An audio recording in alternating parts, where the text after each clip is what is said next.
Good evening, good morning, good afternoon to wherever in this beautiful world you amazing people are, and welcome to Sem-May World News Daily, Bulletin 12, today being the 16th of October.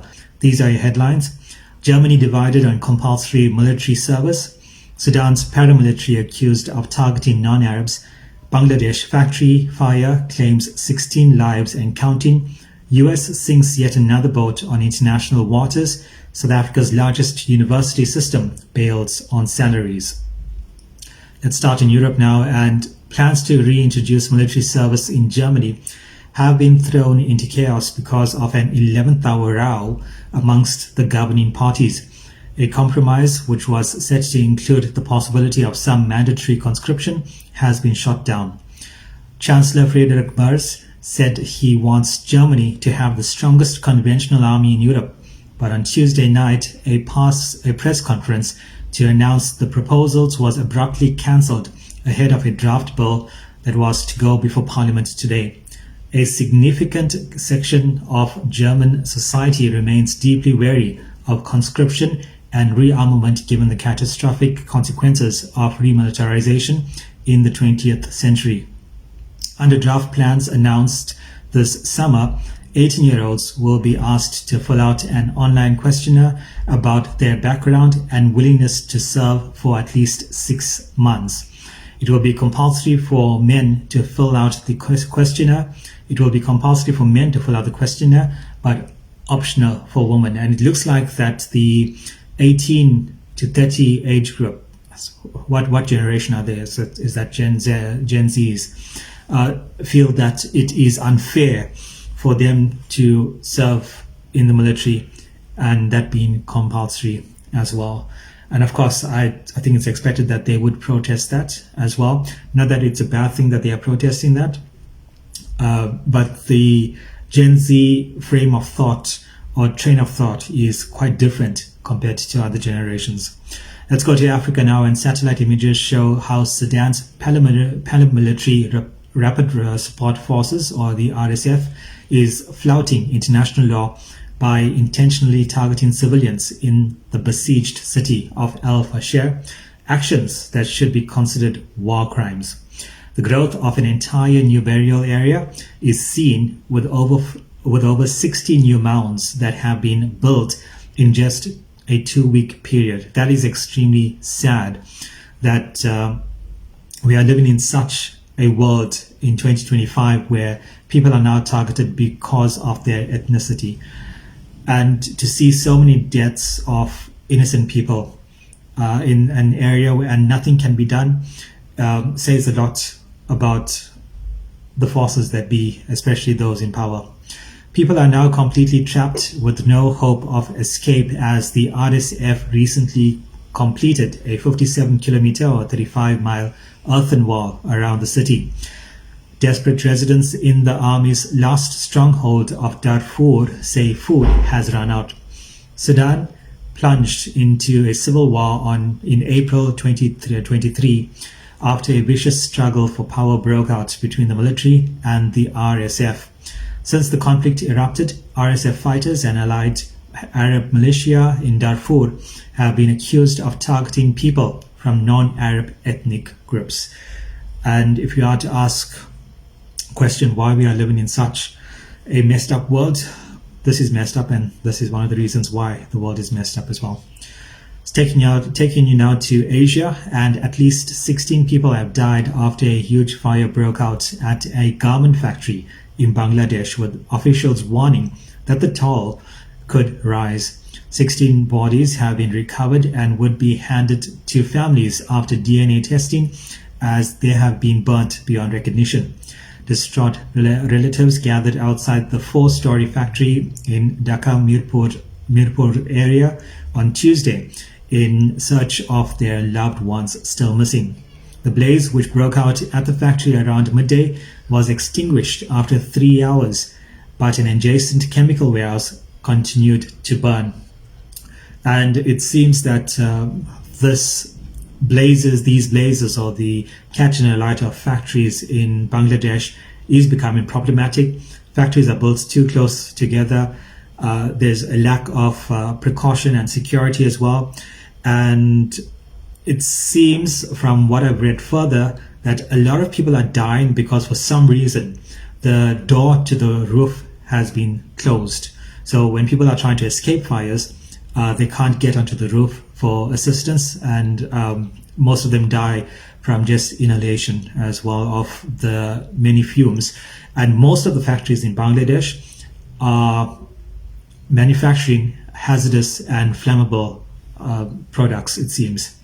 Let's take you now to South America, and the US has struck another vessel off the coast of Venezuela on Tuesday, killing 6 people as per a report by President Donald Trump.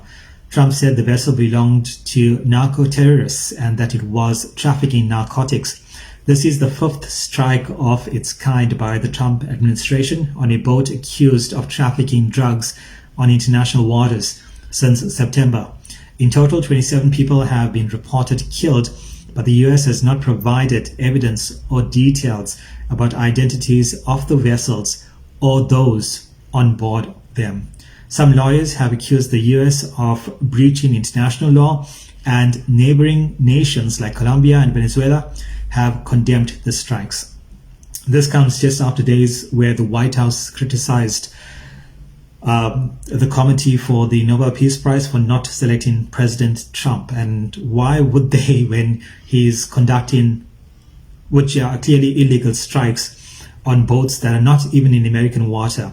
They are just around Venezuela, and he's suspecting, their entire administration is looking at and monitoring these waters and suspecting that certain boats are illegally or suspected of carrying narcotics, and because of that they are conducting strikes on them, which are completely illegal, I'm sure. And Maria Machado, who was awarded the 2025 Peace Prize, just praised Trump for his peace efforts, and of course the peace treaty that was signed in Gaza.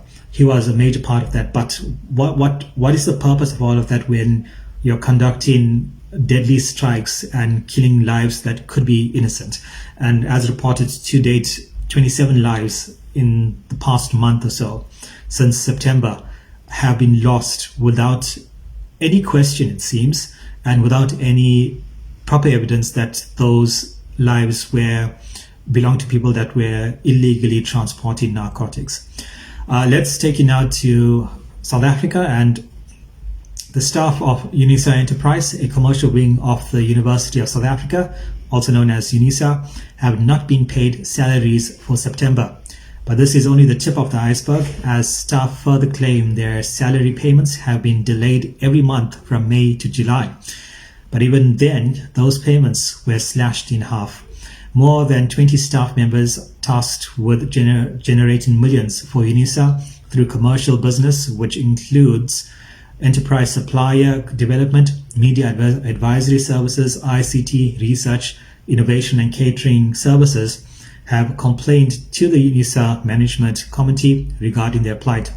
On September 30th, when the staff were expecting salaries, they were shocked to receive a letter from the CEO of UNISA Enterprise, Lesetse Matseka, informing them that they would not be paid for the month. And that is scary. Imagine at a time where you are expecting your salary to come in, you've got bills to be paid, you've got debit orders to go out, and instead of your salary, you get a letter from the CEO saying that they cannot pay the salary. And I wonder if the CEO herself has taken a pay cut, or perhaps her salary has been paid in full or double. We never know in current days.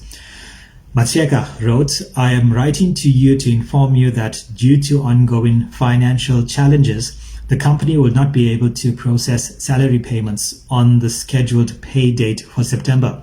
I understand that the difficulty this may cause, and sincerely appreciate your patience and continued commitment during this trying period." This was part of the letter, and what this basically says is that they want them to continue to work despite not being paid.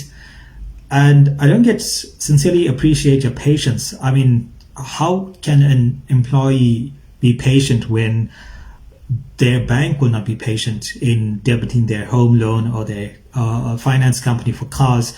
Their debit orders, those service providers will not be patient as well. And it's extremely unfair and stupid, I would say, for the CEO of such an organization like UNISA, being the biggest university system of South Africa, to say such a thing after a month of work by these employees and not being able to pay their salary.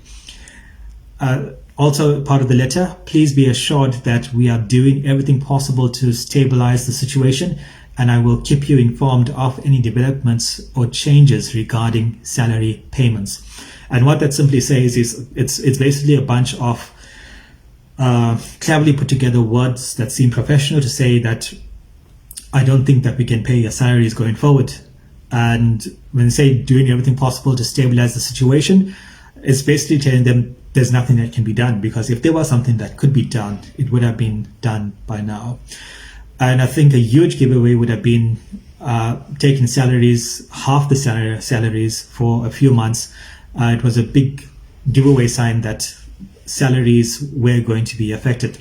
However, insiders at UNISA stated that the problem was bigger than the salaries owed to the staff, pointing out that UNISA Enterprise was struggling to generate income from its commercial projects, as some of its bigger clients were no longer interested in working with them, while others have failed to settle their accounts. Okay, we see two different problems here. One is a problem that is internal. We have to ask why these clients do not want to work with such a major university group. And secondly, why hasn't there been anything done about those clients who are not settling their accounts? I'm sure, surely being such a huge university establishment, they do have a legal team on board, or at least have contracted legal services. Just to give you a bit of insight, if you aren't aware, and I was not aware of this as well, the University of South Africa is also known as UNISA, is the largest university system in South Africa by enrollment. It attracts a third of all higher education students in South Africa. Through various colleges and affiliates, UNISA has over 400,000 students. That's massive. And this is worldwide, not only in South Africa, but worldwide, internationally. In fact, in more than 130 countries worldwide, this university is servicing students as well. So it's one of the world's mega universities, and the biggest and the only in Africa. And for such a huge establishment, I think this is a telltale sign that there is some underhanded going on in the establishment that needs to be addressed. If they cannot pay the salaries of 20 staff members, being an institute that is catering to almost 500,000 students.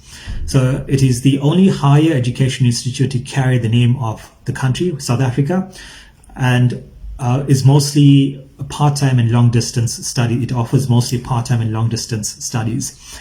It was actually founded in 1873, so it's, more than 150 years old. 1873, that's when it was founded, as the University of Good Hope. So it was founded in the Western Cape, I think in Cape Town in South Africa, and then became UNISA, the University of South Africa. It's a very sad state of affairs, education, and I think I've come across an article, was it last week, where many universities were called upon to rather turn themselves into technical colleges where they offer on-hand training instead of just theory education, because universities seem to not be aligned with the framework of South Africa's economy and the requirements by the workforce currently in South Africa, where the South African companies are requiring trained labor. Employees to be employed should be coming with some experience, but when they are doing a degree in a certain field and approach a company, even with the degree, they cannot get themselves a job because they don't have the relevant experience as well. Okay, so that's the news for today. I'm not going to do any quirky news. And thank you so much for coming on this stream. I do apologize. I see some of you wanted to join the stream. You may message me your comments, and if there's something that you wanted to contribute from a part of the world that you are in. I can't cover all of the news, but if there's something important that I'm missing, please do send me a comment and I will read that out in tomorrow's bulletin. Until we meet at this stream again, wishing you a prosperous, healthy and safe life ahead. For Sem-May World News Daily, my name is Kaalan. Sem-May.